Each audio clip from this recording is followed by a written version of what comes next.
जय गुरुदेव Dutta. Welcome to Om Datta channel. Thank you very much for watching this channel videos. जय गुरु दत्ता. जय गुरुदेव दत्ता. अवधूत चिंतन श्री गुरुदेव दत्ता स्वामी महाराज की जय. दत्ता बंधुలందరికీ నమస్కారం అండి. జై గురు దత్తా, శ్రీ గురు దత్తా. दत्त दिगंबर श्रीपाद वल्लभ दत्त दिगंबर नृसिंह सरस्वती दत्त दिगंबर. अवधूत चिंतन श्री गुरुदेव दत्ता स्वामी महाराज की जय. శ్రీ గురుదత్త ప్రభుల గురించి ఎవరికి తెలియని సమాచారంలో భాగంగా మరియు నాకు శ్రీ గురుదత్త ప్రభులతో ఉన్న ఆశీర్వాదంలో భాగంగా నాకు వచ్చిన అనుభవంలో భాగంగా మనం వీడియోలు చేసుకొని ఓం దత్తా ఛానల్లో పోస్ట్ చేసుకుంటున్నాం కదండి. అందులో భాగంగా ఈరోజు వీడియో జయ గురుదత్త శ్రీ గురుదత్త. మనము శ్రీ గురుదత్త ప్రభులు పూర్ణ పరబ్రహ్మ, పూర్ణ పరమాత్మ. ఈ విషయం చాలా పెద్ద విషయం అండి. దాన్ని గట్టిగా పట్టుకొని మనము మన ఈ జీవిత గమనం అంటారా, ఈ పూర్తిగా పరమాత్మలో చేరే గమనం అంటారా, దీనిని సాగించుకోవాలండి. దత్తార్పణం. జయ గురుదేవ దత్త. శ్రీ గురుదత్త ప్రభులు మనకు ఈరోజు ఏ విషయం మాట్లాడమని చెప్తారో నాకైతే ఇంతవరకు అర్థం కాలేదండి. నేను చూస్తా. దత్తార్పణం. జయ గురుదేవ దత్త. మనము ఇప్పుడు ఇంతకుముందు వీడియోలో మాట్లాడుకున్న విషయము కైవల్యం అనే విషయం కూడా ఆగింది కదండి. దానికన్నా ముందు మనమైతే ఇది చదువుదాం బుక్ అయితే. తర్వాత శ్రీ గురుదత్త ప్రభులు ఇచ్చిన జ్ఞానంతో మిగతా విషయాలు మాట్లాడుకుందామండి. జయ గురుదత్త, శ్రీ గురుదత్త. మోక్షమనగా బంధ విముక్తి, కైవల్యమనగా తానే బ్రహ్మమగుట. తానే బ్రహ్మమగుట. శ్రీ గురుదత్త ప్రభులు మాత్రమే ఈ విషయంలో పూర్తి ఇన్ఫర్మేషన్ ఇవ్వడం జరిగిందండి. నేను మీ ఇంతకుముందు చెప్పిన కదా, మనం ఎవరమైతే శ్రీ గురుదత్త ప్రభులని మొక్కడం స్టార్ట్ చేయడము మొదలు పెడతారో, అంటే శ్రీ గురు చరితామృతం చదువుకుంటూ అందులో ఉన్న పద్ధతులు, శ్రీపాద శ్రీ వల్లభ సంపూర్ణ చరితామృతం ఉన్న పద్ధతులు పాటిస్తూ శ్రీ గురుదత్త ప్రభులు తెలిపిన యోగ సాధనలో ఎవరైతే ముందుకు నడుస్తూ ఉంటారో వారిని శ్రీ గురుదత్త ప్రభులు దేవుణ్ణి చేస్తాడండి అని ఇంతకుముందు చెప్పడం జరిగింది. అది వాస్తవం. ఇప్పుడు దాని కంటిన్యూషన్ ఇది నేను చెప్పే వాక్యం. ఈ వర్డ్స్ ఏంటి అంటే, మోక్షమనగా బంధ విముక్తి, కైవల్యమనగా తానే బ్రహ్మమగుడా. బ్రహ్మం పరబ్రహ్మమగుడ, తానే బ్రహ్మమగుడా అంటే పరమాత్మలో లీనమైనప్పుడు బ్రహ్మం అయినట్టు అయ్యారండి. అది దత్తార్పణం విషయం అర్థం. అది మోక్షం కలిగినంతనే కైవల్యం. కావున ఇంచుమించు రెండు సమానములు. ముక్తి తర్వాతే నిజమైన భక్తి ఆరంభమవుతుందని భగవద్గీతలో శ్రీకృష్ణుడు ఉపదేశించాడు.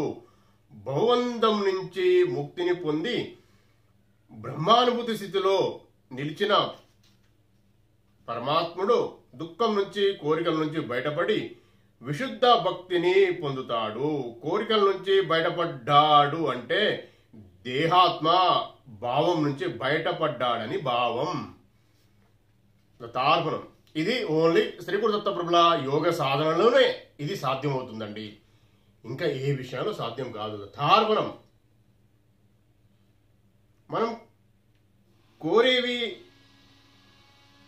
సాధారణంగా స్థూలమైన దేహానికి సంబంధించినవో, సూక్ష్మమైన మనసుకు సంబంధించినవో అయి ఉంటాయి. కానీ భక్తి అనేది వాటన్నిటికీ సంబంధించిన అభిలాషలన్నింటికీ పరమైనది కాబట్టి అన్యాభిలాషిత శూన్యమైనదే నిజమైన భక్తి. భక్త్యా మా బి జానతి అని శ్రీకృష్ణ భగవానుడు భగవద్గీతలో తెలిపాడు. అంటే భక్తి ద్వారానే తాను తెలుస్తానని ఆ దేవదేవుని వచనము. పూర్ణానుభవమైనట్టి భగవదానుభూతి కేవలం భక్తి ద్వారానే లభ్యమవుతుంది. భగవదానుభూతియే తచ్చిత్ ఆనందానుభూతులు అనుభూతిమవుతాయి. కానీ భౌతిక జగత్తులో ఉన్న మనకు భక్తి అంటే ఏ మాత్రం తెలియదు. బ్రహ్మ భూత స్థితికి వచ్చిన తర్వాతే, బ్రహ్మానుభూతి స్థితికి వచ్చిన తర్వాతే, అంటే దేహాత్మ భావన తొలగిన తర్వాతే తన నిజమైన భక్తి ఆరంభం అవుతుందా అని శ్రీ గురుదత్త ప్రభులు కూడా ఉపదేశం చేయడం జరిగింది. ఆ బ్రహ్మభూత స్థితినే శాస్త్రం సర్వోపాధి వినుర్ముక్తం అని చెప్పింది. ప్రస్తుతం మనం రాజు, పేద, ఆడ, మగ, సన్యాసి, గృహస్థుడు, కులమత భేదం వంటి అనేక ఉపాధులను కూడి ఉన్నాము. ఈ ఉపాధులు తొలగిన బ్రహ్మభూతి స్థితిలో నిజమైన భక్తి ప్రారంభమవుతుంది. అట్టి బ్రహ్మభూతి స్థితి బడసిన తర్వాతే మన భక్తి కలుగుతుందని తెలుపుతూ మద్భక్తిం లభేత్ పరం అని భగవానులు తెలిపినారు. నారదుని భక్తి సూత్రంలో అగ్ని దగ్గరకు వెళితే వేడి కలుగుతుంది, మంచు దగ్గరికి వెళితే చల్లదనం ప్రాప్తిస్తుంది, పూర్ణుడైన భగవానుని ఆశ్రయిస్తే పూర్ణత్వం సిద్ధిస్తుంది, అదేవిధంగా అమృతమైన దానిని పట్టుకుంటే అమృతతత్వం కలుగుతుంది. అమృతమైనది భక్తినంటూ నారదుడు అమృత స్వరూపాన అంటూ తెలియజేశాడు.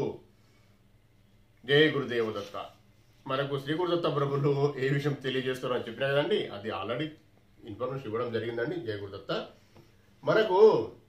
మనం ఏదైతే చేస్తామో అదే అవుతామండి. అంటే మీకు ఒక ఎగ్జాంపుల్ చెప్తాం. మీకు భ్రమరము ఒక కీటకం తీసుకొచ్చి అక్కడ పెట్టి దాని చుట్టూ భ్రమిస్తూ ఆ భ్రమరం సౌండ్తోని ఆ కీటకాన్ని భ్రమరంగా తయారు చేస్తుంది. ఇది శ్రీ గురుదత్త ప్రభులు. అందుకే భ్రమరాన్ని నా గురువు అని కూడా చెప్పడం జరిగింది. తార్పణం గుర్తుపెట్టుకోండి. శ్రీ గురుదత్త ప్రభుల 24 మంది గురువులలో భ్రమరం కూడా నా గురువే అని శ్రీ గురుదత్త ప్రభు తెలపడం జరిగింది. ఇందుకు అయితే దానికి పూర్తి మనం ఎక్స్ప్లెనేషన్ అంటే దానికి వివరణ ఎలా ఉంటుందంటే, మనం ఏదైతే అన్ని విడిచిపెట్టి అంటే ఏదైతే కోరుతున్నామో, ఏదైతే సాధన చేస్తున్నామో, ఎవరినైతే అడుగుతున్నామో, ఎవరినైతే మనము ప్రార్థన చేస్తున్నామో, ఎవరినైతే ప్రాధేయపడుతున్నామో, ఎవరి గురించి అయితే సాధన చేస్తున్నామో వారే అవుతాము అని శ్రీ గురుదత్త ప్రభులు చెప్పడం జరిగింది. అంటే విషయం అర్థం ఎట్లా? మనము పూర్ణ పరబ్రహ్మ గురించి మనము శ్రీ గురుదత్త ప్రభులు తెలిపిన యోగ సాధనలో ఆ సాధన చేసిన వారు పూర్ణత్వం సిద్ధిస్తుంది. పూర్ణ పరబ్రహ్మ పరమాత్మ అయిన శ్రీ గురుదత్త ప్రభులు ఆయన అంతటి వాటిని తయారు చేస్తారండి.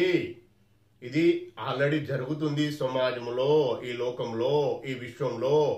ఇది ఇప్పటి నుండి కాదండి.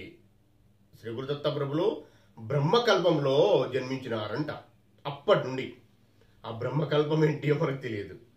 ఈ కల్పాలు అనేది కొన్ని లక్షల కోట్ల సంవత్సరాలు ఉంటుంది ఒక్కొక్క కల్పం. ఆ బ్రహ్మకల్పం ఫస్ట్ వచ్చిన బ్రహ్మకల్పంలో శ్రీ గురుదత్త ప్రభులు ఈ భూమిపైకి అనసూయాత్రి మాతలకు దత్తం కావడం జరిగింది. ఎందుకు? ఈ విశ్వాన్ని ఉద్ధరించే కొరకు. చూసారా వర్డ్స్ ఎట్లా వస్తున్నాయో? మనగా దత్తప్రభు దయ అలా ఉంటుందండి. ఈ విశ్వాన్ని ఉద్ధరించే కొరకు. ఇంతకుముందు మనం మాట్లాడుకునే ఏముంది? ప్రతి ఆత్మను ఉద్ధరించే కొరకు అని మాట్లాడుకున్నాం. ఇప్పుడు విశ్వాన్ని ఉద్ధరించే కొరకు అనే విషయం వచ్చింది. చూసారు కదా? ఇది తార్పణం. ఇది గ్రంథంలో ఉండదండి. నేను చెప్తున్నా అంటే నాది కాదు, ఇది నా సొంత నాలెడ్జ్ కాదు, సొంత మన కవిత్వం అట్లాంటి ఏముండదు. శ్రీ గురుదత్త గురించి జ్ఞానంతోనే నేను చెప్పడం జరుగుతున్నది. ఆయనే చెప్పిస్తుండు. నేను మళ్ళీ చెప్తున్నా, చెప్పేది ఆయనే, వినేది ఆయనే, వినిపించేది ఆయనే. యజ్ఞేచ్ఛ యజ్ఞకర్తేచ యజ్ఞభోక్తేచ. వినేది ఆయనే, వినిపించేది ఆయనే, దాన్ని అర్థం చేసుకున్నది ఆయనే. ఇన్ని నిగూఢమైన రహస్యాలు ఉన్నాయి శ్రీ గురుదత్త ప్రభుల గురించిన. మనం ఇంతకుముందు చెప్పుకున్న వీడియోలో చాలా గోప్యమైన విషయాలు నేను చెప్పడం జరిగింది. చాలా ఇష్టంగా ఆ వీడియో ఎందుకో చాలా బాగా జాగ్రత్తగా వచ్చినాయండి అందులో విషయాలు. మనకు తెలియదు. ఎగ్జాంపుల్స్ కూడా చెప్పినా మీకు. అందులో శ్రీ గురుదత్త ప్రభులు ఆత్మజ్ఞానం తెలుపుతూ మనం పుణ్యం గడించినాక మన జ్ఞానం కూడా ఇస్తూ మన పరీక్షలు పెడుతూ మీకు ఏం కావాలి బిడ్డ అని అడుగుతూ ఇది అద్దు అని కూడా చెప్పిస్తాడు అని ఇంతకుముందు వచ్చిన వీడియోలో మీకు ఎగ్జాంపుల్ చెప్పిన. వెంకటావధానుల గారి గురించిన ఎగ్జాంపుల్స్ అందులో ఉంది. మళ్ళీ మనం అది చెప్పుకుంటే మళ్ళీ వీడియో లెంతీ అవుతుంది. మీరు ఆ వీడియో చూడండి, తార్పణం. దయచేసి ఆ వీడియో చూస్తే మీకు అర్థమవుతుంది. అంటే శ్రీ గురుదత్త ప్రభుల వారిని మనము ప్రాధేయపడినా, వారిని ప్రార్థన చేసినా, వారు చెప్పిన యోగ సాధనలో మనము నడుస్తూ ఉన్నా జరిగేది ఏంటి అనే విషయం నేను అందులో శ్రీ గురు దత్త ప్రభులు ఇచ్చిన జ్ఞానంతో తెలపడం జరిగింది మీకు. నాకు ఆయన చెప్పిండే మీకు చెప్పిన దత్తార్పణం. అందుకే నేనేమంటున్నా, అది ఆల్రెడీ లెంతీ అయింది వీడియో అని నేను ఎక్కువ సమయం అవుతుందని ఆపేయడం జరిగింది. శ్రీ గురు దత్త ప్రభులు దాంట్లో కంటిన్యూషన్గా ఇప్పుడు నాకు ఇన్ఫర్మేషన్ వస్తుంది, అర్థమవుతుంది. ఏంటి అంటే, ముక్కోటి దేవతల స్వరూపం అండి శ్రీ గురుదత్త ప్రభులు దత్తార్పణం. అయితే ఆ ముక్కోటి దేవతల స్వరూపమైనప్పుడు శ్రీ గురుదత్త ప్రభులు మనం ఏ సాధన చేసినా, మీకు సాధనలో ఎక్కడ అడ్డంకులు వచ్చినా, అంటే అంత పెద్ద విషయాలు తెలియదు నాకు కూడా, అంటే నేను చూసిన విషయము నాకు అర్థమైంది మాత్రం చెప్తున్నా. దత్తార్పణం జయ గురుదత్త. ఎలా అంటే, మళ్ళీ ఒక ఎగ్జాంపుల్ మీకు, అంటే ఇదివరకు చెప్పుకుంటే ఆ వీడియోలలో ఏదో వీడియోలో వచ్చింది, కానీ ఇప్పుడు నాకు ఈ వీడియోకు ఆ ఎగ్జాంపుల్ అవసరం. అయితే ప్రహ్లాదుడు ఉన్నాడు కానీ, ప్రహ్లాదుడు ఆయన ఎంత పెద్ద భక్తుడండి. ప్రహ్లాదుడు హిరణ్యకశపుని కొడుకు. నరసింహ సరస్వతి లక్ష్మీ నరసింహేశ్వర స్వామికి ప్రియమైన భక్తుడు, చాలా మంచి భక్తుడు, పాతాళలోక చక్రవర్తి, చాలా మంచి భక్తుడు, బాగా జ్ఞానం ఉన్నవాడు. సమస్య లేదండి వ్యక్తి విషయంలో. ఆయన తర్వాతనే అంటే ఉండవచ్చు ఎవరైనా, కానీ నాకు తెలిసిన విషయం అయితే చాలా మంచి భక్తుడు దత్తార్పణం జయ గురుదత్త. అయితే ఆయనే రాజ్యము, అంటే ఆయనకు ఆ రాజ్యం అప్పయిపోయిన తర్వాత రాజ్యం వెళ్తూ అశాంతిగానే తిరుగుతూ ఉండేవాడండి. శాంతి లేదు అతనికి, ఆ ప్రహ్లాదునికి. ప్రహ్లాద్ మహారాజ్ అనుకుందాం పట్టు, మంచి భక్తుడు కాబట్టి మహారాజే కావు అతను. అయితే లేదు, తిరుగుతూ ఉంటే అశాంతిగా తిరుగుతూ ఉంటాడు. కొన్ని సంవత్సరాలు, కొన్ని లక్షల సంవత్సరాలు ఆయన చేసినా కానీ ఆయనకు రిలాక్సేషన్ లేదు. ఎందుకు అర్థమైతే లేదు. అశాంతి ఎందుకు అశాంతి అంటే, ఆత్మజ్ఞానం లేకపోతే సాధన, ఆత్మజ్ఞాన శోధన, పరమాత్మ జ్ఞానాన్ని మనం ఎందుకు జన్మించిన అన్న విషయం తెలుసుకునే మార్గము అర్థం కాకుండా కొన్ని లక్షల సంవత్సరాలు గడిపేసిండు ఆయన. గడిపేసినాక అవి ఎక్కడ చూసినా ఏం అర్థమైతే లేదు. ఇదేంటి ఇన్ని సంవత్సరాల్లో ఏముంది ఇందులో అన్న విషయం వస్తుంది. మన ఆత్మకు తెలుసు మనది అక్కడ దారి, అక్కడ ఉంది మనది, పరమాత్మకి వెళ్ళాలి, అక్కడ మనశాంతి అని. ఇప్పుడు ఆత్మ ఎప్పుడు గోల అంటే అల్లరి చేస్తూనే ఉంటుంది. ఆత్మ చెప్తూనే ఉంటుంది మనకు, ఎప్పుడు ఆపేయదు. చెప్పడం ఆపదండి. మీరు ఎంత ఏదో బలవంతంగా ఆపేస్తే తప్పని పరిస్థితి వేరే విషయం, కానీ మీరు వేరే వ్యాపకంగా వెళ్ళిపోయి ఏదో జరిగితే వేరే విషయం. అది తర్వాత మళ్ళీ గుర్తు చేస్తుంది, ఏమొచ్చింది ఇందులో, ఏమొచ్చింది మీకు అని చెప్తుంది. ఎగ్జాంపుల్ మీకు చెప్తా, ప్రహ్లాదుని ఎగ్జాంపుల్నే ఇంకొక ఎగ్జాంపుల్. ఇప్పుడు అరే అది ఒక స్వీట్ ఉంది, ఎగ్జాంపుల్ ఒక స్వీట్ ఉంది, మంచి స్వీట్ కదా, చేసుకొని ఇంట్లో చేయించుకొని తిందామని చెప్పి ప్లాన్ చేస్తాం అనుకుందాం. చేసుకున్నారు, తిన్నారు. అప్పుడు అడుగుతుంది ఆత్మ, ఇంత తాపత్రయపడ్డావు, దాన్ని బట్టి 1-2 గంటల ప్రయత్నం చేసినావు, ఏమొచ్చిందని అడుగుతుంది. ఎప్పుడు పిన్ పాయింట్ చేస్తూనే ఉంటుంది ఆత్మ. 5 నిమిషాలు 2 నిమిషాలు వచ్చిందా సంతోషం, తర్వాత ఏంటి మరి, మళ్ళీ ఇప్పుడు ఏంటి, మనం ఒకటి ఎత్తుతుంది, మళ్ళీ అయిపోయినా మళ్ళీ అది ఇది కాదు కదా, అసలైంది ఇది కాదు అని చెప్తా ఉంటుంది ఆత్మ. అరే ఇది కాదు బిడ్డ అని మనకు చెప్తా ఉంటుంది. మనకు అర్థం అదే అదే అట్లా చెప్పడం వల్లనే అశాంతి వస్తూ ఉంటుంది. అరే సంథింగ్ ఇస్ దేర్, ఏదో ఉంది, ఇది కాదు. అలానే ప్రహ్లాదుడు అన్ని లక్షల సంవత్సరాలు అంత పెద్ద రాజ్యం, అంటే పెద్ద చక్రవర్తి, రాజ్యం ఏదంటే అది సాధించుకున్నవాడు. అతనికి అంటారు విష్ణు భగవాన్తో డైరెక్ట్ సాయుధ్యం ఉన్నది, అంటే మాట్లాడగలిగే యాక్సెస్ ఉన్న వ్యక్తి. మనశ్శాంతి లేదు, మరి ఎలా అని తిరుగుతూ ఉంటాడు. ఆయన సాధన చేస్తాడు, ఎన్నో చేస్తూ ఉంటే కుదరదు. ఆఖరికి లాస్ట్కు ఆయన సాధనలో స్టెప్స్ ఏముంటాయో మనకు తెలియదు, నాకు తెలిసిన స్టెప్స్ మాత్రం ఇదే. జయ గురుదేవదత్త దత్తార్పణం. నేను అది ఆల్రెడీ ఇంతకుముందు చెప్పిన ఎన్నోసార్లు, చెప్తూనే ఉంటా దత్తార్పణం. ఏంటంటే శ్రీ గురుచరితామృతం, శ్రీపాద శ్రీ వల్లభ సంపూర్ణ చరితామృతం చదువుతూ ధ్యాన సాధన చెయ్యాలి. ఎప్పుడు పొద్దున 4 గంటల నుంచి 4:50 మధ్యలో లేచి కూర్చోవడమే ధ్యాన సాధన. అంటే ఏమో చేయాల్సిన అవసరం లేదు. ఆ సమయంలో కష్టంగా లేవడం ఒకటే కష్టమవుతుంది అంతే. అదే ఖచ్చితంగా 11 days చేసిన వారికి, కనీసం 3 days చేసిన వారికి తర్వాత 11 days చేయాలనిపిస్తుంది. 11 days చేసిన వారికి 41 days చేయాలనిపిస్తుంది. 41 days చేసిన వారు కంటిన్యూగా చేస్తారు ఈ శరీరంలో ఆత్మ ఉన్నంత వరకు. దత్తార్పణం ఇది పరమాత్ముడు ఇచ్చిన ఆశీర్వాదంతో మాత్రమే జరుగుతుంది దత్తార్పణం. అయితే ఇలా చెయ్యాలి, చేసిండా, ఏం చేసిండా నాకు తెలియదు. ప్రహ్లాద్ ఉంది, ఆయన సాధన విషయం తెలియదు, నాకు ఆయన గురించి ఏం తెలియదు. కానీ ఆయన ఒక స్థితికి వచ్చిండు, ఒక స్థాయికి వచ్చిండు. ఈయనకి ఇప్పుడు జ్ఞానం అవసరం అని శ్రీ గురుదత్త ప్రభులు, అంటే ఆయన పరమాత్ముడు కదా, ఆయన ప్రతి ఆత్మను ఉద్ధరించి తీసుకెళ్ళాలి కదా, అందులో ప్రహ్లాదుడు ఒక భాగమే కదా. కాబట్టి ప్రహ్లాదునికి అడవిలో వెళ్తా ఉంటే ఈయన అక్కడ పడుకొని ఉంటాడు, అవధూత రూపంలో పడుకొని ఉంటాడు. అప్పుడు ప్రహ్లాదుడు అడుగుతాడు, మీకు ఎవరు, మీరు ఇట్లా పడుకొని ఉన్నారు, ఈగలు ఆలుతున్నాయి, దోమలు ఆలుతున్నాయి, మీకేదో తినాలని లేనట్టుంది, ఏదో సంపాదించాలనేనట్టుంది, ఎలాంటి పరిస్థితిలో మీరు ఉన్నారు, కానీ మనసులో ముఖంలో ఇంత కళ ఉంది, ఇంత ప్రశాంతత ఉంది, ఎలా ఎలా వచ్చింది మీకు అని అడుగుతాడు. అప్పుడు ప్రహ్లాదునికి పెద్ద పెద్ద గోప్యమైన విషయాలన్నీ శ్రీ గురుదత్త ప్రభులు తెలియజేయడం జరిగింది. మనకు వెనుక వెళ్ళి మీరు వీడియో చూడండి, ప్రహ్లాదునికి జ్ఞానోపదేశం అనే వీడియో ఉంటుంది. దాంట్లో ఇన్ఫర్మేషన్, వాళ్ళిద్దరి మధ్యలో జరిగిన సంవాదం, వారికి ప్రహ్లాదునికి శ్రీ గురుదత్త ప్రభు ఇచ్చిన జ్ఞానం మొత్తం ఎక్స్ప్లెనేషన్, మొత్తం వివరణతో సహా ఉంది, చూడండి. అంటే జస్ట్ ఇంట్రడక్షనే, మరీ పూర్తి అది ఏం సాధన ఇచ్చిండో, ఏం చేసిండు అంత తెలియదు. ఆయన జ్ఞానోపదేశం చేస్తాడు, అది జరుగుతుంది అందులో. అయితే ఈ విషయం నేను ఎందుకు చెప్పాల్సి వచ్చిందంటే, ఎవరైతే మీకు మీరు చేసుకున్న ఇష్టదేవాన్ని మొక్కుతూ అందులో కూడా తీవ్ర సాధన చేసిన వారికి మార్గము తెలియని పరిస్థితి వచ్చినప్పుడు శ్రీ గురుదత్త ప్రభులే వచ్చి మీకు మార్గదర్శనం చేస్తారు. ఎవరి రూపంలోనైనా, సిద్ధ పురుషులైనా వస్తారు, యోగులైనా వస్తారు, చుట్టుపక్కల ఎవరైనా తెలిసిన వారు వచ్చి మీకు మార్గదర్శనం చేస్తారు. లేదంటే ఆయనే వస్తాడు వారి రూపంలో, మీకు నచ్చిన వారి రూపంలో వచ్చి మీకు మార్గదర్శనం చేస్తారు. అవధూత రూపంలో కూడా వస్తారు. ఇది శ్రీ గురుదత్త ప్రభులు చేసే వారి యొక్క నిత్య కృత్యం, నిత్య కార్యక్రమాలు. దత్తార్పణం జయ గురుదత్త. కృతజ్ఞతలు తండ్రి. ఇది ప్రతి ఆత్మకు జరిగే విషయం. అలానే నాకు జరిగింది, నాకు చెప్పిండు, నేను తెలుసుకున్నా, నేను చేస్తున్నా. నేను చేస్తూ నేను పంచడం అంటే చెప్పడంలో భాగంలో ఎప్పటి నుంచో ఉంది. నాకు తెలిసింది చెప్పడం శ్రీ గురుదత్త ప్రభుల గురించి.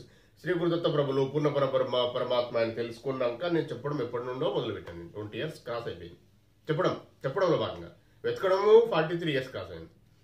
అయితే ఆ విషయంలో చెప్పడంలో భాగంగా నేను చెప్తున్నా, నాకు తెలిసింది, నేను సంవత్సరాల తరబడి చేస్తున్నా ఈ సాధన, నాకు అర్థమవుతుంది ఏం దొరుకుతుంది అనేది, ఏం వస్తుంది అనే విషయం తెలిసింది. నాకు ఏం వస్తుంది అనే విషయం తెలిసింది. అది ఏదో మీరు తెలుసుకోవాలని నేను ఇంత తాపత్రయపడి మీకు చెప్తున్నా. శ్రీ గురు దత్తప్రభులు ఇచ్చిన ఆజ్ఞతోనే, అది కూడా ఎవరికి ఆజ్ఞ ఇవ్వడు దత్తప్రభు, నాకు తెలుసు. మీరు చాలా కష్టంగా ఆజ్ఞ వస్తుందండి ఈ విషయాలు చెప్పడంలో భాగం, అంత ఈజీ కాదు. అయితే అలా చెప్పిస్తుండ్రు నాతోని. మీరు దాన్ని గమనించి ఒక్కొక్క వర్డ్స్ ఎప్పుడు వస్తున్నాయి పూర్తిగా. నేను కూడా ఏంటంటే నార్మల్గా ఉండి ఏదో స్టడీ చేసి ఏమో తీసుకొని మనము టకటక రాసుకొని చెప్పడం అనేది కాదండి. ఆయన ఇచ్చిన జ్ఞానము మనం రిసీవ్ చేసుకుంటూ మళ్ళీ మీకు నేను చెప్పాల్సి వస్తుంది అంతే. నేను చెప్పే మాటలు కూడా నేను ఏదో ప్రీ ప్లాన్డ్గా ఆలోచించి మాట్లాడిన మాటలు కాదు. దత్తార్పణం జయ గురుదత్త, గుర్తుపెట్టుకోండి. అయితే ఇందులో విషయమే, మనం చేసే సాధనలో ఎక్కడ ఏ హడల్స్ వచ్చినా, ఏ డిస్టర్బెన్స్ వచ్చినా ఆయన జ్ఞానం ఇస్తాడు. ఆ ఆత్మజ్ఞానంలో మనం ఉన్నట్టయితే, సరైన మార్గం లేకపో మాకు అర్థమవుతుంది తండ్రి అన్న జ్ఞానం ఇస్తాడు. మీ ఇష్టదైవము మీరు పర్ఫెక్ట్గా మొక్కినా మీ ఇష్టదైవ రూపంలో వచ్చి కూడా జ్ఞానం ఇస్తాడు శ్రీ గురుదత్త ప్రభులు. నేను ఇంతకుముందు వీడియోలో చెప్పిన చాలా పెద్ద పెద్ద వ్యక్తులు కూడా శ్రీ గురుదత్త ప్రభులు ఇచ్చిన జ్ఞానంతోనే వారు సక్సెస్ కాగలిగినరు, ఆదిశంకరాచార్యులతో సహా. ఇది మన లేటెస్ట్ విషయం. అంతకుముందు ఎందరికో జరిగింది, అది ఎందరికో ఇచ్చిండు ఆయన జ్ఞానం. ఆయన చేయని విషయం అంటూ లేదు.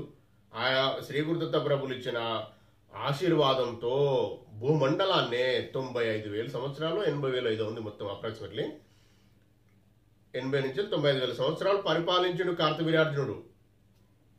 అప్పుడు శ్రీ కార్తవీర్యార్జునుడు పరిపాలించినప్పుడు ఒక భటులు కానీ సైన్యం కానీ ఇట్లాంటి ఏం లేకుండే, ఒక్కడే అతనే పాలించిండు. అన్ని పనులు అతనే చేసేవాడు. అంత పెద్ద ఆశీర్వాదము, అంత పెద్ద జయ గురుదేవదత్త. ఆయన పరమాత్మ కాబట్టి ఆయన ఇవ్వగలిగిండు అంత గొప్పమైన వరాలు ఇవ్వగలిగిండు. అంత గొప్ప వరాలు ఈ భూప్రపంచంలో ఎవరు తీసుకోలే, అంత గొప్పగా ఎవరు ఈ భూప్రపంచాన్ని పాలించలేదు ఇప్పటి వరకు. దత్తార్పణం. జయ గురుదత్త. తెలుసుకోరు ఇంకా. అయితే ఆ కార్తవీర్యార్జునుడు కూడా శ్రీ గురుదత్త ప్రభులు ఆత్మజ్ఞానం తెలుపుతూ యోగ సాధన తెలిపినాడండి. ఆ తెలిపినప్పుడు అస్తమస్తక సంయోగం చేసి ఆ గూల కూర్చోమన్నప్పుడు ఆయనే సంవత్సరము 1 నెల అంటే 13 నెలలు ధ్యానంలో ఉండిపోయినాడండి. స్ట్రైట్కి ఇట్లా కూర్చొని సేమ్ మన దత్త యోగ సాధన చేసినాక బయటకు వచ్చి, తండ్రి ఇప్పుడు నా పరిస్థితి ఏంటి, నాకు కర్తవ్య బోధ చేయండి, నాకు రాజ్యంతో పని లేదు, నాకు ఎలాంటి ఇష్టం లేదు, నన్ను ఏం చేయమంటారో చెప్పండి, నాకు మాత్రం నేను రిలాక్స్గా ఉన్నా, ఆత్మజ్ఞానం కలిగింది, నేను సంతోషంగా ఉన్నా, ఈ సంతోషం నాకు కావాలి, నాకు రాజ్యం వద్దు, నాకు ఏది వద్దు, నాకు భార్యలు లేరు, పిల్లలు లేరు, నాకు ఏవి కూడా సంతోషం పెట్టలేదు, ఇదే నాకు చాలా సంతోషం కలుగుతుంది అని అడుగుతాడు. అడిగినప్పుడు శ్రీ గురుదత్త ప్రభులు సంతోషపడి అతన్ని ఆలింగనం చేసుకొని, ఇప్పుడు కాదు నువ్వు వెళ్ళు, ఇప్పుడు నీ కాలకృతాలు తీసుకొని ఒక 6 months తర్వాత రమ్మని మళ్ళీ ఆత్మజ్ఞానం చెప్తాడు. అలా అంత పెద్ద చక్రవర్తులే ఈ ఆత్మజ్ఞానం గురించి తప్పించిండ్రండి. అంటే మీరు అనొచ్చు అన్ని సాధించి అన్ని తిని తాగి అన్ని కంప్లీట్ చేసుకొని చేసిరని. అది అప్పుడేదో ఉండే మనకు తెలియదు. దత్తార్పణం ఈ వర్డ్స్ ఎందుకు వచ్చినాయో కావచ్చు. అంటే మనం కూడా చేయాలి అంటే వాళ్ళకు లక్షల సంవత్సరాల వయసు ఉండే అండి, మనది 100 సంవత్సరాలు లేదు కదా. మనకు వచ్చింది జ్ఞానం వస్తుంది. మళ్ళీ ఇంకొక విషయము, ఇందులో ఒక సీక్రెట్ కూడా మీకు చెప్పినాడు ఇంతకుముందే. ఏంది అంటే శ్రీ గురుదత్త ప్రభుల కలియుగ ప్రత్యక్ష ప్రథమ అవతారము శ్రీపాద శ్రీ వల్లభుల ప్రభుల పవర్ స్ప్రెడ్ అవుతుంది. ఆయన విజృంభిస్తాడు బాగా పవర్ఫుల్గా. ఇప్పుడు ఆయన నియమాల్లో స్ప్రెడ్ అవుతున్నాయి కాబట్టే మీరు నేను ఈ జ్ఞానం వినాల్సి వస్తుంది కావచ్చు. దత్తార్పణం. ఇది సత్యం కావచ్చు కాదు, నిజమే. ఇది ఎందుకు కలియుగ అంతానికి వచ్చింది.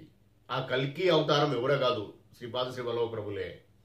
శ్రీపాద శ్రీ వల్లభ ప్రభులు వెంకటేశ్వర స్వామి కలియుగ ప్రత్యక్ష దేవాలు కదా, వారిద్దరు వేరు కాదు. ఈయన యోగ సంపూర్ణ అవతారం శ్రీపాద శ్రీ వల్లభ స్వామి అంటే దత్త ప్రభు. ఆయన భోగ అవతారం అంతే, భోగ సంపూర్ణ అవతారం వెంకటేశ్వర స్వామి. వీరు వేరు కాదు, కలియుగ ప్రత్యక్ష దేవాలయ వీళ్ళు. కాబట్టి మనము ఇది మీరు వద్దన్నా ప్రతి ఒక్కరి జ్ఞానము నేను కాకుండా ఇంకెవరో ఇస్తూ ఉంటారు, తెలుసుకోవాలి. ఇప్పుడు వచ్చింది అవకాశం, ఇప్పుడు ఉన్న పరిస్థితి అదే అండి. ఇప్పుడు అలా ఏదో చేసేవాళ్ళు దత్తార్పణం, అది వేరే విషయం. దత్తార్పణం అది ఎటు వద్దరో వాళ్ళు ఏం జరుగుతుందో మనకు తెలియదు. అది ఇప్పుడు మనము ఆయన ఆశీర్వాదం వచ్చింది కాబట్టి నేను చెప్పగలుగుతున్నా, మీరు వినగలుగుతారు. దానిని ఉపయోగించుకుందాం. విని నేను చూసినా అండి, నాకు అర్థమైంది, నేను వెళ్తున్నా, మీరు కూడా శ్రీ గురుదత్త ప్రభు పాదుకలు పట్టుకొని రండి అని చెప్తున్నా. అయితే దీనికి అంత ఈజీగా అర్థం కావడం లేదు కదా, కష్టాలు ఉన్నాయి, ఇతి బాధలు ఉన్నాయి, ఇవన్నీ మేము అనుభవించాలి, మాకు భార్య పిల్లలు అవన్నీ ఎవరు ఏమంటలేరండి. రాజయోగులు, మీరు రాజయోగం చేయండి, రాజయోగులే. భార్య భర్త పిల్లలు అందరూ ఉంటారు. ఆడవారికి భర్త ఉంటాడు, మగవారికి భార్య ఉంటుంది, ఇవన్నీ పిల్లలు ఉంటారు, అన్ని ఇతి బాధలు ఉంటాయి, ఇవన్నీ ఉంటాయి. ఇవి మనం ఈ సాధన చేసేవారికి అవన్నీ సునాయాసంగా దాటగలుగుతామండి. అయితే నేను చెప్పే విషయం ఏంటంటే చాలా పెద్ద విషయమే, వినండి. శ్రీ గురుదత్త ప్రభుల శ్రీ గురు చరితామృతం చదువుతూ ఒక్కొక్క 2 పేజీలు ఒక్కొక్క అధ్యాయం చదువుతూ మీ ఇతిబాధలు శ్రీ గురుదత్త ప్రభులకు కానీ మీ ఇష్టదేవానికి కానీ తెలుపుతూ మీరు సాధన మొదలు పెట్టండి. అలా సాధన కొద్ది 10 నిమిషాలు అరగంట చేస్తూ ముందుకు పోతా ఉంటే మీరు దీనిలో భాగంగా మంచి క్షేత్ర దర్శనం చేయండి, మీ ఇష్టదేవ క్షేత్ర దర్శనం చేయండి, తప్పేం లేదు. వాళ్ళందరూ మన వాళ్ళే, 3 దేవతలు మన శ్రీ గురుదత్త ప్రభుల స్వరూపమే, మన దేవుళ్ళే వాళ్ళు. మనము మొక్కపోతే మనకు మార్గదర్శనం కూడా చేస్తారు వాళ్ళు. ఎవరిని మనం పక్కకి జరపాల్సిన అవసరం లేదు, కానీ సాధన చేస్తూ వెళ్ళండి. ఇంకొక విషయం కూడా నేను ఇంతకుముందు చాలా విషయాలు చాలా వీడియోలో చెప్పడం జరిగింది. ఏ దైవం దగ్గరికి వెళ్ళినా పరమాత్మను తలుచుకుంటూ వెళ్ళండి అని చెప్పిన. ఆయన ఇచ్చిన జ్ఞానం ఇది, శ్రీ గురుదత్త ప్రభులు ఇచ్చిన జ్ఞానమే. పరమాత్మ అనుకుంటా వెళ్ళండి, ఏ మందిరానికి వెళ్ళండి, ఏ గుడికి వెళ్ళినా అనుకుంటా వెళ్ళండి.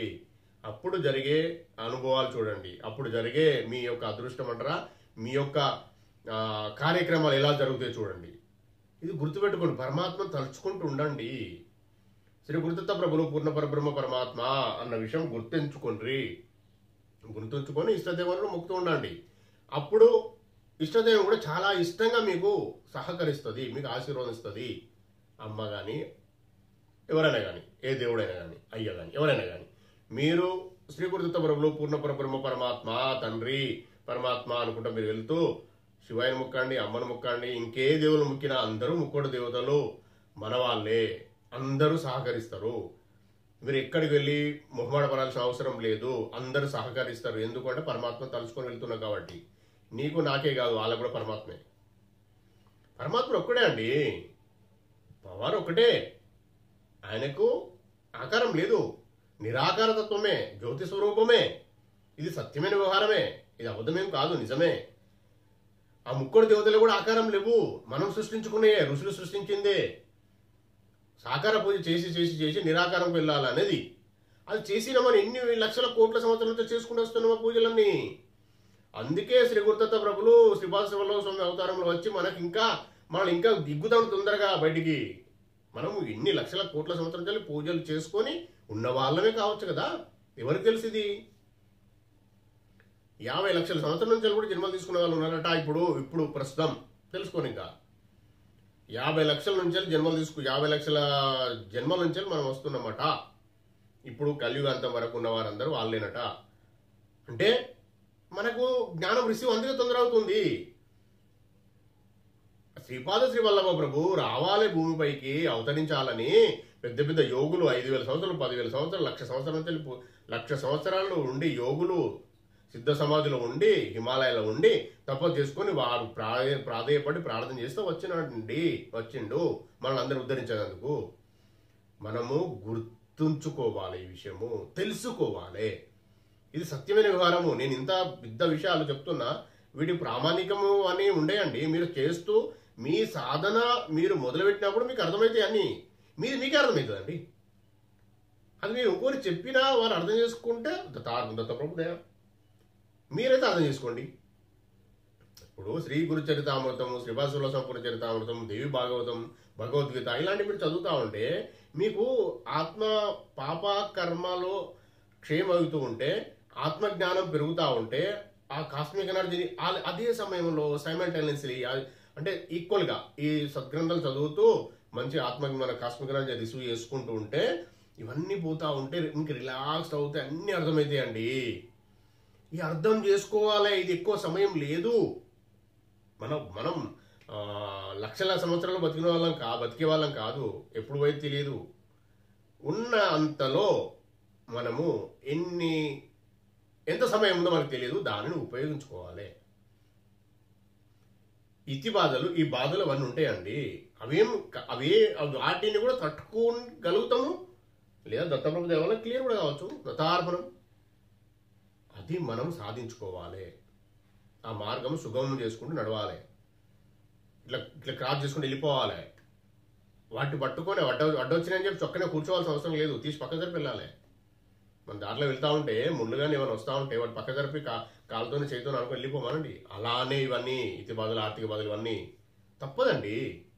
మనం వాడి పాదలు పట్టుకున్నప్పుడే ఆటోమేటిక్గా వాటిని భరించే కెపాసిటీ వస్తుంది. ఆటోమేటిక్గా అవి చల్లబడతాయి, అర్షడ్ వర్గాలు చల్లబడతాయి. అవి మళ్ళా సఫర్ చేసే స్థాయి తగ్గిపోతుంది వాటికి. మన సుపీరియారిటీ పెరుగుతుంది. దాని కొరకే ఈ సాధన, సద్గ్రంథ పారాయణము, మంచి క్షేత్ర దర్శనము, అన్ని క్షేత్రాల నుంచి క్షేత్ర దర్శనము. అంటే పర్వదినాలలో అంటే సమయాలు ఉంటాయి, క్షేత్రాలు ఎప్పుడు పడితే వెళ్ళినా కానీ కాదు. శ్రీ గురుదత్త ప్రభుల క్షేత్రాలకు వెళ్ళండి. చాలా చాలా చాలా మనకు ఈ సాధన మార్గంగా మీరు ఇంకా ముందుకెళ్ళేందుకు చాలా అవకాశాలు, చాలా దాన్ని ఏమంటారంటే గ్రోత్ వస్తుంది, చాలా గ్రోత్ వస్తుంది, చాలా డెవలప్మెంట్ వస్తుంది. కాబట్టి మీరు ఈ శ్రీ గురు చరితామృతం, శ్రీపాద శివల్లవ సంపూర్ణ చరితామృతం చదువుతూ మ్యాక్సిమం ఆ సాధన కూడా చేస్తూ మీరు దత్తక్షేత్రాలు ఫస్ట్ వెళ్ళే ప్రయత్నం చేయండి. శైవక్షేత్ర ఇప్పుడు వెళ్ళే క్షేత్రాలు కూడా అక్కడ వెళ్ళి ధ్యానం 10 నిమిషాలు చేయండి, 5 నిమిషాలు చేయండి. ఆ వెళ్ళిన క్షేత్రాల్లో ఎక్కడికైనా వెళ్ళండి. మంచి మంచి క్షేత్రాలు ఉన్నాయండి. వాటిని మనం ఏదో మొక్కుల కొరకే, దేవుడా నా కోరికలు తీర్చు అనే కొరకు కాకుండా నన్ను నా జ్ఞానం కూడా ఇయ్య అని అడగండి. ఇంతకు ముందు కూడా చెప్పిన నేను, మన కోరికలలో జ్ఞానం అనే వాడు కూడా కలపండి అని చెప్పిన. 10 కోరికలు అంటే 11వ కోరిక కిందనే పెట్టండి, నా జ్ఞానం ఏమనే ఆ ఆలోచన, దాన్ని అక్కడ ఆయన కిందనే పెట్టండి. 10 కోరికలు లేక 11వ పెట్టండి. ఇది గుర్తుపెట్టుకోండి. ఇలా చేస్తూ ముందుకెళ్దాం. మనందరం దత్తప్రభు కృపకు పాత్రలు అవుదాం. ఆల్రెడీ కృపకు పాత్రలు అయినాం కాబట్టే నేను చెప్పగలుగుతున్నా, మీరు వినగలుగుతుండ్రు. ఇంకా ఎక్కువ, ఇంకా ముందు వెళ్ళాలి అనే విషయంలో నేను చెప్పే విషయం చేయండి. దత్తా అని మొదలు పెట్టండి. ఫస్ట్ ఆల్రెడీ వీడియోలో మనం చాలా వీడియోలో మాట్లాడుకున్నాం. దత్తా అని అనాలంటేనే కొన్ని లక్షల జన్మల కొన్ని వందల జన్మల పుణ్యఫలం ఉంటేనే దత్తా అని అనగలుగుతామట. అది కూడా అంటే దత్తా అని అనడము అంటే పేరు పలికినట్టు కాదు, మనసా వాచ కర్మాన పలికినప్పుడే అది దానికి సార్థకత, దానికి ఉపయోగం. శ్రీ గురు దత్త ప్రభులు మన వైపు చూస్తున్నప్పుడు ఆయన ఎక్కడ ఉంటాడు, మన ఎక్కడ ఉంటాడు, ఎప్పుడు అంటాడా అని చూస్తారట. శ్రీ గురు దత్త ప్రభులు వరం ఇవ్వడం మొదలు పెడితే మన 2 చేతులు సరిపోవటండి. అందుకే కార్తవీర్యార్జునుడు 1000 చేతులు అడిగి తీసుకున్నాడట. అడిగి అంత పెద్ద మొత్తంలో వరాలు తీసుకొని మొత్తం భూమండలాన్ని పాలించిన చక్రవర్తి ఆయన ఒక్కడే.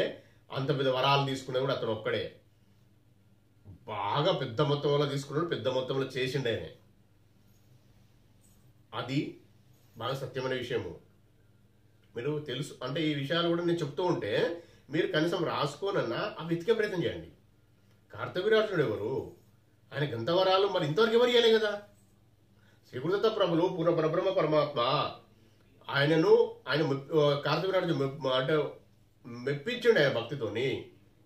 ఆయన ఒప్పించుకొని అన్ని వరాలు పొందిండు. అన్ని వరాలు స్వీకరించాలంటే 2 చేతులు సరిపోని 1000 చేతులు అడిగి తీసుకున్నాడు. ఫస్ట్ 1000 చేతులు అడిగి 1000 చేతులతో వరాలు తీసుకున్నాడండి. ఇంత పెద్ద నిగుడమైన విషయాలు ఎప్పుడో జరిగినాయి. శ్రీ గురు దత్త ప్రభులు ఎప్పుడు వచ్చిండు, బ్రహ్మకల్పంలో వచ్చిండట. అది గుర్తుపెట్టుకొని ఇవన్నీ మనం తెలుసుకోవాలి. ఎప్పుడు ఆ బ్రహ్మకల్పం ఇప్పుడు శ్వేతవరాహకల్పం నడుస్తుంది, ఇవన్నీ మనకు తెలియదు. అంటే పెద్ద పండితునే కాదు నేను, నాకు ఆయన ఇచ్చిన జ్ఞానంతో మాత్రమే చెప్తున్నా. నాకు ఇవి మన తెలుగు కూడా నాది 10th వరకేనండి. ఇంటర్మీడియట్ అది హిందీ లాంగ్వేజ్, సెకండ్ లాంగ్వేజ్. నాకు ఎక్కువ అది కూడా రాదు. నాకు శ్లోకాలు పవన్ కూడా చదవడం రాదు, నాకు పర్ఫెక్ట్ రాదు. గుర్తుపెట్టుకోండి, అంత జ్ఞానం అంతా ఆయన ఇచ్చిన జ్ఞానం ఇది. శ్రీ గురు దత్త ప్రభులు ఇచ్చిన జ్ఞానంతోనే నేను చెప్పడం జరుగుతుంది. ఆయన ఇచ్చిన ఆశీర్వాదంతోనే చెప్పేది కూడా ఆయనే, నేను కాదు. యాజ్ అ మహేష్ నేను 0, నాదేం లేదు. సరే అండి, మనం ఈరోజు ఇంతమంది వీడియోను శ్రీ గురు దత్త ప్రభుల ఆశీర్వాదంతో చేసుకున్నందుకు, మరియు మన ఓం దత్త ఛానల్లో పోస్ట్ చేసుకొని ఇచ్చిన అందుకు శ్రీ గురు దత్త ప్రభులకు పునఃపర బ్రహ్మ పరమాత్మ అయిన శ్రీ గురు దత్త ప్రభులకు కోటి సాష్టాంగ దండ ప్రమాణాలు, కోటి కృతజ్ఞతలండి. మీరు కూడా ప్రశాంతంగా వీక్షించి మంచిగా వినండి. మీరు కూడా గ్రోత్ సంపాదించుకోండి. దత్తప్రభులు పాదుకలు పట్టుకునే ఆ ప్రయత్నంలో మీరు కూడా ముందుకెళ్లాలని ఆశిస్తూ మీకు కూడా కృతజ్ఞతలు. దత్త దిగంబర శ్రీపాద వల్లభ దత్త దిగంబర, దత్త దిగంబర నృసింహ సరస్వతి దత్త దిగంబర, దత్త దిగంబర జై గురు దత్త దత్త దిగంబర. అవధూత చింతన శ్రీ గురుదేవ దత్త స్వామి మహారాజుకి జై. దత్తార్పణం. ఈ వీడియో గనక మీకు నచ్చినట్లయితే లైక్ చేయండి, సబ్స్క్రైబ్ చేయండి, షేర్ చేయండి. దత్త బంధువులందరికీ చేరేలా చూడండి. దత్తార్పణం.